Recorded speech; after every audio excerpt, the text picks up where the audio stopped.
ઓમ નમઃ શિવાય. વર્ષની અંદર એક દિવસ એવો આવે છે કે જ્યારે આદ્રા નક્ષત્ર હોય, માર્ગશીર્ષ મહિનો હોય એટલે માગશર મહિનો હોય અને સોમવાર. આ વખતે સોમવાર છે એટલે ત્રિવેણી સંગમ છે. 16 ડિસેમ્બરના રોજ શિવ પૂજાનું બહુ મોટું મહત્ત્વ છે, કારણ કે આદ્રા નક્ષત્ર છે, માગશર મહિનો છે અને સોમવાર છે. આ દિવસે પૂજન જ્યારે આપણે શિવ દર્શન કરીએ, શિવ પૂજન કરીએ, 1600 પ્રચારથી મંત્ર જાપ કરીએ, ઓમ નમઃ શિવાય કે મૃત્યુંજયના મંત્ર, અને દીપમાલા કરીએ તો આનું બહુ મોટું મહત્ત્વ થાય છે અને બહુ મોટું પુણ્ય પ્રાપ્ત થાય છે. અનેક આપણી મનોકામના પૂર્ણ કરવાવાળું આ દિવસ આવી રહ્યો છે, આ 16 ડિસેમ્બર 2024.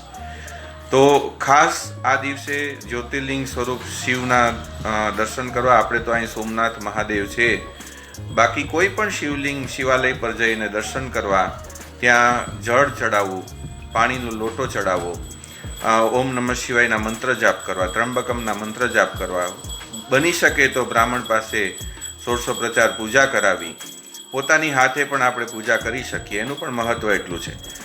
100 મહાશિવરાત્રિ આપણે કરીએ અને એનું જે પુણ્ય પ્રાપ્ત થાય એટલું પુણ્ય આ દિવસે પ્રાપ્ત થાય છે, કારણ કે શિવ પુરાણના અનુસાર આ દિવસે અગ્નિ સ્તંભ સ્વરૂપે શિવ પોતે પ્રગટ થયા હતા. જ્યારે બ્રહ્મા અને વિષ્ણુ વચ્ચે એક ઓલું થયું હતું કે ભાઈ આપણા બંને વચ્ચે મોટું કોણ, ત્યારે એ અગ્નિ સ્તંભ પ્રગટ થયો અને બંને એના ઓરછોર ના ગોતી શક્યા. ત્યારે વિષ્ણુ ભગવાને નારાયણે પ્રાર્થના કરી, બંનેએ પ્રાર્થના કરી, બ્રહ્માજી અને નારાયણ. ત્યારે શિવજી પ્રગટ થયા અને ત્યારે કીધું કે વરદાન માગો. તો ત્યારે એમણે વરદાન વિષ્ણુ ભગવાને એ માગ્યું કે આ દિવસે આદ્રા નક્ષત્રમાં જ્યારે તમારું પ્રાગટ્ય થયું છે અગ્નિ સ્વરૂપે, ત્યારે કોઈ પણ તમારી પૂજા કરે, દર્શન કરે, મંત્ર જાપ કરે તો એની સર્વે મનોકામના પૂર્ણ થાય અને એના જીવનમાંથી કષ્ટનો નાશ થઈ જાય અને તમારા શિવ રૂપી આશીર્વાદ એમના ઉપર કલ્યાણ રૂપી વરસે.